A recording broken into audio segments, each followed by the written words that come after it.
अल्लज़ीना आमनू व तत्मइन्नु क़ुलूबुहुम बिज़िक्रिल्लाह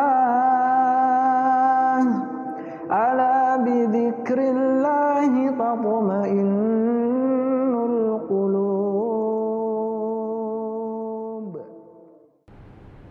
अल्लाह ताला ने अपने बंदों को सुबह शाम याद करने का हुक्म दिया। कुरान करीम में अल्लाह ताला फरमाता है वज़्कुर इस्म रब्बिका बुक्रतन व असीला, अपने परवरदिगार के नाम को सुबह और शाम याद करो।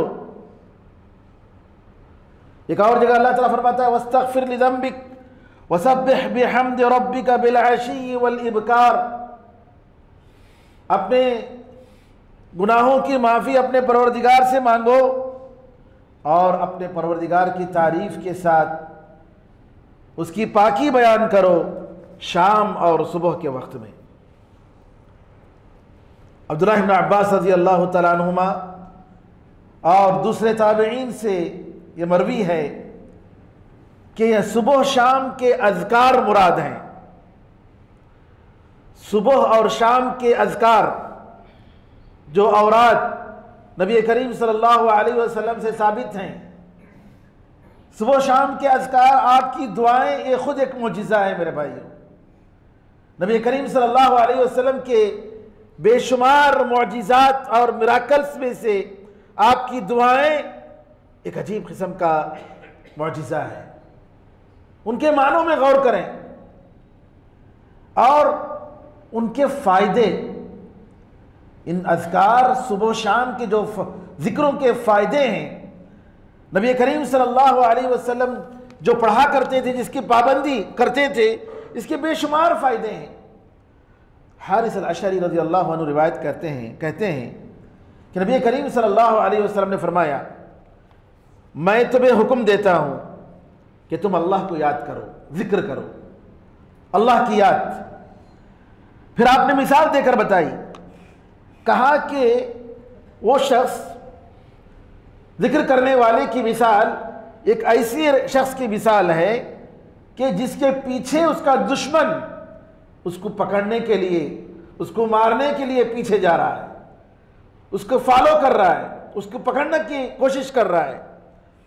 हत्ता कि एक ऐसी जगह भागते भागते वो एक किले में, एक मजबूत किले में पनाह लेता है जहां पर उसका दुश्मन पहुंच नहीं सकता।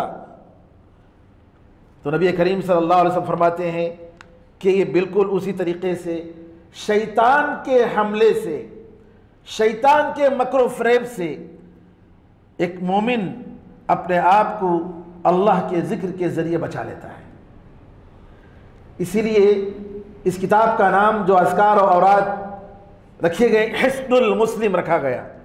मुसलमान का किला जिसमें फोर्ट्रेस, जिसमें अपने आप को वो महफूज कर लेता है और ख़ास तौर पर इंसान और शैतान के हमलों से, और इंसान से बढ़कर शैतान के हमले, क्योंकि शैतान के हमलों को वो देख नहीं सकता अपनी आंखों से, और पीछे से और इस तरीके से वो हमला करता है जिस तरीके से इंसान उसको देख नहीं पाएगा। इंसान अगर सामने से हमला करता है तो इंसान बचने की कोशिश करता है, लेकिन शैतान जब हमला करता है तो वो देख नहीं पाता, उसको नहीं पता चलता कि जो है शैतान यहाँ से हमला कर रहा है। इसीलिए उलमाए किराम ने सुन्नत और नफिल नमाज, बल्कि सारी नमाजें, क्योंकि आमतौर पर सुन्नत और नफिल तन्हाई में इंसान नमाज पढ़ता है, उलमा ने कहा कि सुतरा सामने रहकर नमाज पढ़नी चाहिए, क्योंकि हदीस में यह आता है फ़इन्न शैतान यमुर्रु मिन बैनि यदैहि, कि शैतान उसके सामने से गुजरता है और हम शैतान को देख नहीं पाते। शैतान इस नमाजी की नमाज के सवाब को कम करने की कोशिश करता है, उसको खलल डालने की कोशिश करता है। इसलिए नबी करीम सल्लल्लाहु अलैहि वसल्लम ने हुक्म दिया कि नमाज पढ़ो तो सामने सुतरा रख लो, सामने कोई चीज़ हो। पुराने ज़माने में जानवरों पर सवार होते थे तो टेका लगाने के लिए पीछे लकड़ा जैसा एक होता था, जानवरों पर रखते थे, घोड़ों पर, गधों पर टेका लगाने के लिए। नबी करीम सल्लल्लाहु अलैहि वसल्लम ने उसकी मिसाल देकर कहा कि उसके जैसी कोई चीज़ रख लो, कोई दीवार हो, कोई भी चीज़ हो जी। तो क्यों? इसलिए कि शैतान हमला करता है, और शैतान के हमले से बचने के लिए सबसे बेहतरीन चीज़ जो है ये अज़कार है, सुबह शाम के अज़कार।